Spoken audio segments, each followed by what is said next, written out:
तो सबसे पहले हमारा डाइजेस्टिव सिस्टम देख लेते हैं। ये हमारा माउथ है, यानी कि हम यहाँ से खाना खाते हैं। माउथ के अंदर हमारे दांत आते हैं, जीभ आती है ना, और सलाइवा आता है। ये तीन चीज़ें हमारे सबसे मेन है, टीथ, टंग और सलाइवा। तो हम जो कुछ भी खाना खाते हैं, हम पहले हमारी थाली कैसी होगी, उसमें दाल भी होगी, सब्जी भी होगी, चपाती होगी, चावल होगा, है ना। हमने कोई भी वाइट उठाई, यानी कि अपने रोटी तोड़ी और चावल से उसे दाल से लगाई या सब्जी से लगाई और मुंह के अंदर डाला, तो रोटी के अंदर क्या है, कार्बोहाइड्रेट है ना। रोटी के अंदर क्या है, कार्बोहाइड्रेट है, या चावल के अंदर कार्बोहाइड्रेट है। तो जैसे ही हम खाना खाते हैं तो दांतों का काम क्या है, इसे चबाना है। तो खाने को छोटे छोटे टुकड़ों में चबाना है। कहते हैं कि हमें 32 बार चबाना चाहिए। क्यों? क्योंकि हमारे 32 दांत होते हैं। तो 32 बार अगर हम चबाएंगे तो उसका चबाने का क्या बेनिफिट है कि जो हमने खाना खाया है वो छोटे छोटे मॉलिक्यूल में कन्वर्ट हो जाएगा। हमारा कार्बोहाइड्रेट यानी कि जिससे हमें एनर्जी मिलनी है, उसका सबसे पहला डाइजेशन हमारे मुंह के अंदर होता है। कार्बोहाइड्रेट को डाइसैकेराइड में हमारे सलाइवा यानी कि थूक जो है, सलाइवा के अंदर एक एंजाइम है जिसको हम टाइलिन कहते हैं, यानी कि टाइलिन एंजाइम जो है हमारे कार्बोहाइड्रेट को डाइसैकेराइड में कन्वर्ट कर देता है ना। तो सबसे पहले हमारे कार्बोहाइड्रेट का डाइजेशन होता है मुंह के अंदर, और कार्बोहाइड्रेट हमारा डाइसैकेराइड में कन्वर्ट हो जाता है। फिर खाना जैसे ही हमारा अंदर जाता है, पेट के अंदर जाता है, यहाँ पर एक गेट है, इसका नाम क्या है, कार्डियक स्फिंक्टर। इसको डिटेल में तो मैं कभी बाद में बताऊंगा, कार्डियक स्फिंक्टर। तो कार्डियक स्फिंक्टर खुलता है और खाना हमारे पेट के अंदर पहुंच जाता है। इस पेट के अंदर यहाँ पर क्या है, गैस्ट्रिक जूस है। गैस्ट्रिक जूस इस खाने का स्वागत करता है। क्या है? Gastric juice. इस खाने को रिसीव कौन करता है? गैस्ट्रिक जूस करता है। गैस्ट्रिक जूस के अंदर बहुत सारी चीजें हैं, जिसमें HCl है। HCl क्या है? ये दुनिया का सबसे घोर एसिड है। ये एसिड घोर है यानी कि स्ट्रॉन्ग है, वीक है। इसको हम कैसे पता लगाते हैं? हम किसी भी लिक्विड के नेचर को चेक कर सकते हैं कि ये एसिडिक है या अल्कलाइन है। आजकल सुना होगा आपने, अल्कलाइन वाटर बहुत बिक रहा है ना, अल्कलाइन वाटर है। तो अल्कलाइन वाटर है मतलब जिसकी pH वैल्यू 7 से ज्यादा है। हम किसी भी लिक्विड के नेचर को पता लगाते हैं उसके pH के स्केल से। pH स्केल बोलते हैं इसको, pH स्केल। ये स्केल होता है 0 से लेकर 7 और 7 से लेकर 14, यानी कि 0 से लेकर 7 जिसका भी होगा वो एसिडिक होगा। 7 से ऊपर जिसकी भी वैल्यू होगी वो क्या होगी? अल्कलाइन होगी। 7 जिसका होगा वो न्यूट्रल होगा। किसी भी लिक्विड के नेचर को हम इस स्केल से पता करते हैं। इसका एक स्केल आता है, मार्केट में मिल जाता है, कि हम किसी भी लिक्विड को पता लगा सकते हैं कि एसिडिक है या अल्कलाइन है। तो दुनिया का सबसे घोर एसिड हमारे पेट के अंदर है ना, और वो क्या है? HCl है। ये HCl हाइड्रोक्लोरिक एसिड के नाम से जाना जाता है। इसकी pH वैल्यू 0 से 3 होती है। कितनी होती है? 0 से 3 होती है। जितनी कम होगी उतना ज़्यादा एसिड होगा, जितनी ज़्यादा होती चली जाएगी उतना वीक एसिड होगा, और यहाँ आकर ये न्यूट्रल हो जाएगा। और 7 से ऊपर जाएगा तो ये 14 हो जाएगा, ये अल्कलाइन हो जाएगा। तो 7 से ऊपर जिसका भी है वो अल्कलाइन है, और 7 से नीचे है वो एसिडिक है, और जितना नीचे होगा वो उतना एसिड है। तो HCl क्या करता है? हमारे खाने को, पूरे खाने को एसिडिक बना देता है, यानी कि अच्छी तरीके से गला देता है। इसी गैस्ट्रिक जूस में एक एंजाइम होता है जिसका नाम है पेप्सिन। ये पेप्सिन क्या करता है? हमारी प्रोटीन को तोड़ता है, डाइजेस्ट करता है। ये प्रोटीन नहीं बनेगा तो हमारी ये पेप्सिन नहीं बनेगा तो प्रोटीन डाइजेस्ट नहीं होगी। तो प्रोटीन का बनना हमारे लिए बहुत जरूरी है, प्रोटीन को डाइजेस्ट करने के लिए। यानी कि इस पेप्सिन का बनना बहुत जरूरी है प्रोटीन को डाइजेस्ट करने के लिए। अगर पेप्सिन नहीं बनेगा तो प्रोटीन डाइजेस्ट नहीं होगी। तो ये पेट के अंदर ही पेप्सिन होता है। ये पेप्सिन हमारी प्रोटीन को पॉलीपेप्टाइड में कन्वर्ट कर देता है। इसी के अंदर एक एंजाइम है जिसका नाम है रेनिन। ये रेनिन क्या करता है कि अगर हम दूध का इस्तेमाल करते हैं, दूध पीते हैं, तो उस दूध को डाइजेस्ट करने का काम ये रेनिन करता है। अगर ये रेनिन आपके अंदर नहीं है तो आप दूध पीने के बावजूद वो दूध किसी काम का नहीं है। तो ये रेनिन का बनना बहुत जरूरी है। ये रेनिन जब तक आपके पेट में बन रहा है आप दूध को डाइजेस्ट कर पाएंगे, है ना। और ये रेनिन बनना बंद हो जाए तो दूध डाइजेस्ट नहीं होगा। और साइंस कहती है, मेडिकल साइंस कहती है कि ये रेनिन हमारे बॉडी में केवल 15 साल तक ही बनता है। ये साइंस कहती है कि ये रेनिन जो है हमारे शरीर के अंदर 15 साल तक ही बनता है, 15 साल के बाद ये रेनिन बनना बंद हो जाता है। तो इसका मतलब क्या हुआ कि 15 साल के बाद जितने भी लोग दूध पी रहे हैं उस दूध का कोई यूज नहीं हो रहा है। तो 15 साल के बाद अगर आपकी आयु है, जो भी है, जिनकी भी आयु 15 साल से ज़्यादा है, उन्हें दूध नहीं पीना चाहिए, है ना। तो दूध नहीं पीना चाहिए, क्यों? क्योंकि दूध को डाइजेस्ट करने वाला रेनिन अब आपके पास नहीं है। हाँ, 15 साल तक के बच्चों को दूध पिलाना चाहिए, 14 साल के बच्चों को दूध पिलाना चाहिए, और 1 साल के बच्चे तो दूध ही पीते हैं। तो 15 साल तक के बच्चों को ही दूध पीना चाहिए, उसके बाद दूध नहीं पीना चाहिए, क्योंकि दूध को डाइजेस्ट करने वाला रेनिन अब आपकी बॉडी में नहीं बन रहा। तो क्या करना चाहिए? दूध के प्रोडक्ट लेने चाहिए। आप दही खा सकते हैं, आप पनीर ले सकते हैं, आप छाछ ले सकते हैं, क्योंकि इनको ये ऑलरेडी डाइजेस्ट है, यानी कि दूध से दही में कन्वर्ट हो गई। कि दूध की प्रोटीन का नाम कैसिनोजन है और दही की प्रोटीन का नाम कैसिन है, तो दूध को दही में कन्वर्ट करने का काम ये रेनिन करता है। और ये रेनिन अगर नहीं बन रहा तो फिर दूध आपका कोई फायदा नहीं करेगा। तो 15 साल के बाद आपको दूध पीने की कोई आवश्यकता नहीं है। आप दही लीजिए, आप छाछ लीजिए, ठीक है। अब इसी में एक आपका आता है पेप्सिन हो गया, आपका रेनिन हो गया, HCl हो गया, और HCl के बाद एक आता है इंट्रिंसिक फैक्टर। इंट्रिंसिक फैक्टर क्या करता है? आपके विटामिन B12 को एब्जॉर्ब कराता है। ये इंट्रिंसिक फैक्टर अगर आपका पेट में नहीं बन रहा है तो विटामिन B12 भी आपको एब्जॉर्ब नहीं होगा। तो इस इंट्रिंसिक फैक्टर को भी बनाना है। तो जब अब यहां तक आपका भोजन आया तो क्या हुआ? कार्बोहाइड्रेट आपका यहां पर डाइजेस्ट हुआ, वो डाइसैकेराइड में कन्वर्ट हो गया। यहां आकर आपकी प्रोटीन डाइजेस्ट हुई, वो पॉलीपेप्टाइड में चेंज हो गई।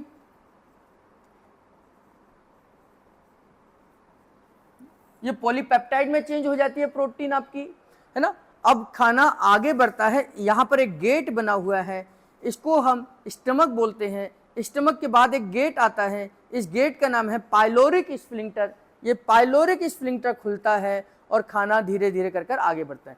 तो जहां स्टमक खत्म होता है वहां से हमारी स्मॉल इंटेस्टाइन चालू हो जाती है। जहां से स्टमक खत्म होता है, पेट खत्म होता है, वहां से हमारी स्मॉल इंटेस्टाइन चालू होती है। स्मॉल इंटेस्टाइन यहां से लेकर यहां तक हमारी स्मॉल इंटेस्टाइन है, यहां से लेकर यहां तक हमारी स्मॉल इंटेस्टाइन है। स्मॉल इंटेस्टाइन के 3 हिस्से हैं, पहला है ड्यूडेनम, दूसरा है जेजुनम और तीसरा है इलियम। तो ड्यूडेनम, जेजुनम और इलियम ये 3 हिस्से हैं स्मॉल इंटेस्टाइन के। ये खाना यहाँ से निकलता है, पाइलोरिक स्फिंक्टर को क्रॉस करता है और खाना पहुँचता है ड्यूडेनम के अंदर। ड्यूडेनम के अंदर ये खाना जो अपने आप आगे बढ़ रहा है, इस आगे बढ़ाने की कहानी को हम बोलते हैं पेरिस्टाल्टिक मूवमेंट। बॉडी के अंदर, इस पेट के अंदर एक मूवमेंट है जो इस खाने को आगे बढ़ाती है, इसको बोलते हैं पेरिस्टाल्टिक मूवमेंट। जैसे अब ये चीज़ है, इस हाथ में है, इस हाथ से दबाएंगे तो इस हाथ में पहुंचेगी, इससे दबाएंगे फिर ये इधर पहुंच जाएगी। तो हमारे शरीर के अंदर, हमारे पेट के अंदर एक पेरिस्टाल्टिक मूवमेंट चलती है इस तरीके से। ये आगे बढ़ा, ये आगे बढ़ा, फिर ये आगे बढ़ा, फिर ये आगे बढ़ा, फिर ये आगे बढ़ा, ये आगे बढ़ा। तो ऐसे कर कर हर 20 सेकंड में एक लहर चलती है जो खाने को आगे ढकेलती है। इसको बोलते हैं पेरिस्टाल्टिक मूवमेंट, और खाना आगे आगे बढ़ता है। यहां पर जैसे ही खाना ड्यूडेनम में पहुंचता है, 2 हार्मोन्स बनते हैं, इनका नाम सिक्रेटिन और सीसीके है। क्या है? सीसीके और सिक्रेटिन। सबसे पहला जो हार्मोन है वो है सिक्रेटिन। ये हार्मोन यहां पर बनता है और ये हार्मोन यहां पर जो खाना आया है उसको डाइजेस्ट करता है। क्या करेगा? सबसे पहले कि जो खाना आया था उसको डाइजेस्ट करने के लिए ये पैंक्रियाज से सोडियम बाइकार्बोनेट मंगवाता है। ये पैंक्रियाज है, ये पैंक्रियाज है, ये लिवर है, ये गॉल ब्लैडर है। ये खाने को डाइजेस्ट करने में मदद करेंगे। तो यहां पर आपका मेन रूप से फैट का डाइजेशन होता है। फैट का डाइजेशन होता है यहां पर। यहां जैसे आपका फैट आएगा, यहां से बाइल निकलता है। कहां से? गॉल ब्लैडर से बाइल निकलेगा और फैट को डाइजेस्ट करेगा।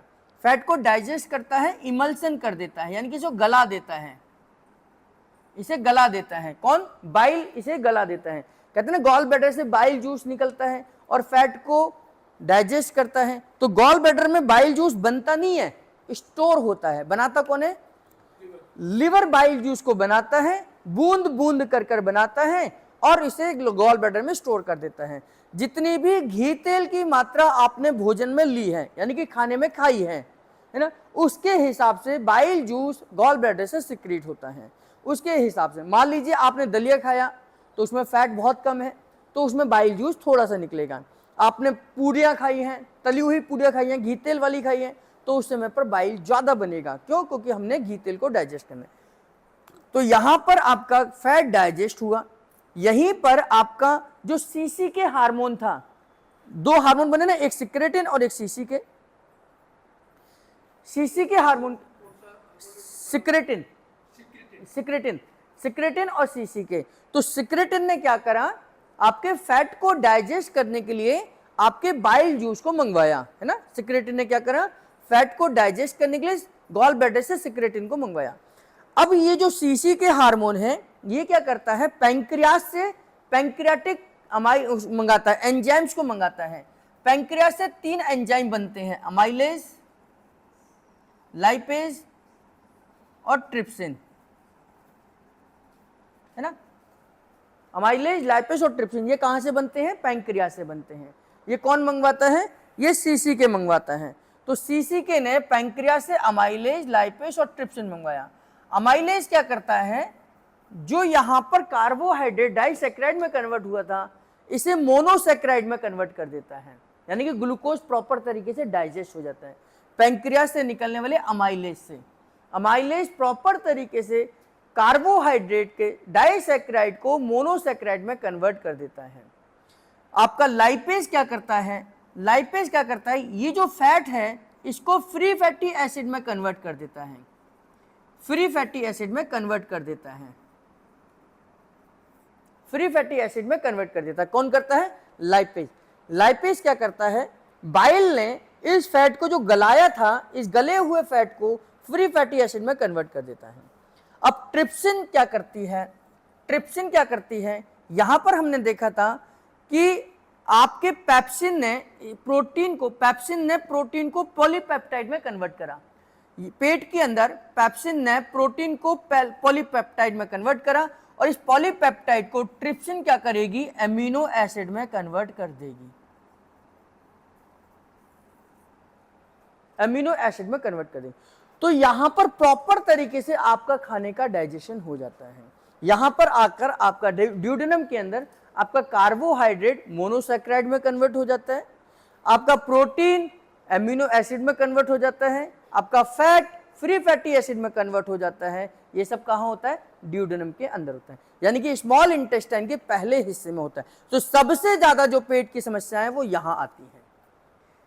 किस हिस्से में आई? क्योंकि डाइजेशन नहीं होगा तो कहां नहीं होगा? यहां नहीं होगा। तो सब तीनों चीजों का डाइजेशन कहां होता है?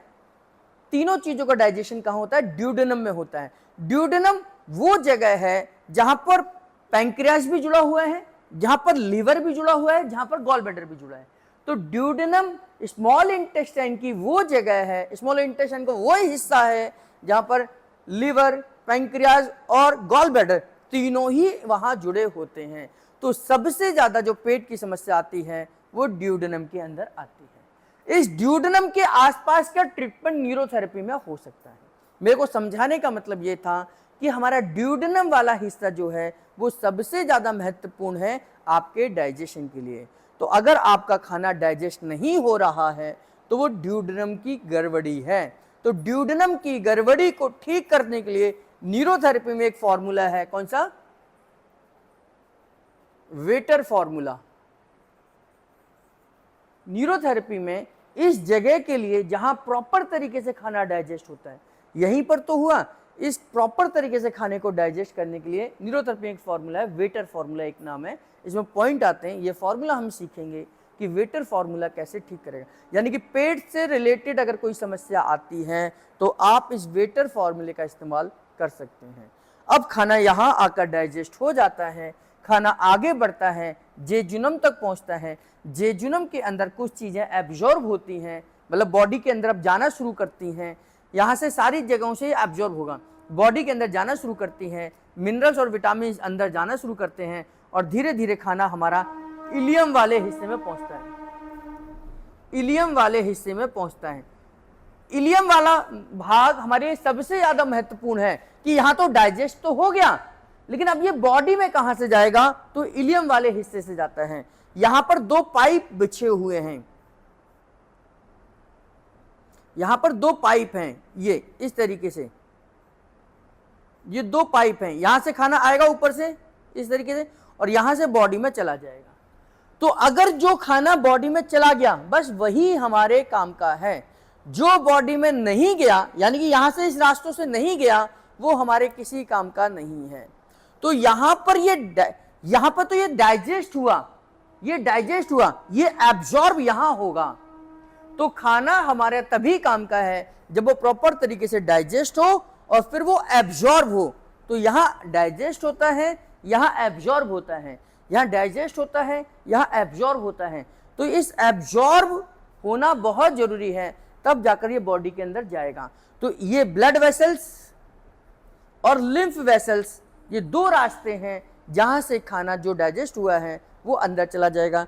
यानी कि यहां से मोनोसैक्राइड, आपका free fatty acid, minerals, vitamins, आपके ग्लूकोज, ये सब आपका अंदर चला जाएगा और ये सब जाकर लीवर के पास पहुंचता है। ये जितना भी खाना एब्जॉर्ब हुआ है ये सब कहाँ पहुंचेगा, लीवर के पास पहुंचता है। लीवर ये बॉडी में देखता है कि किस चीज़ की कहाँ ज़रूरत है, उसको वहाँ पर डिस्ट्रीब्यूट कर देता है। तो खाना डाइजेस्ट होना, खाना एब्जॉर्ब होना और तीसरा डिस्ट्रीब्यूशन, जब ये तीनों स्टेप प्रॉपर तरीके से चलते हैं तो हमें खाना बॉडी को लगता है। अगर इनमें से कोई भी स्टेप गड़बड़ हो जाए तो खाना हम खा तो रहे हैं लेकिन हमारे को कोई फायदा नहीं होगा।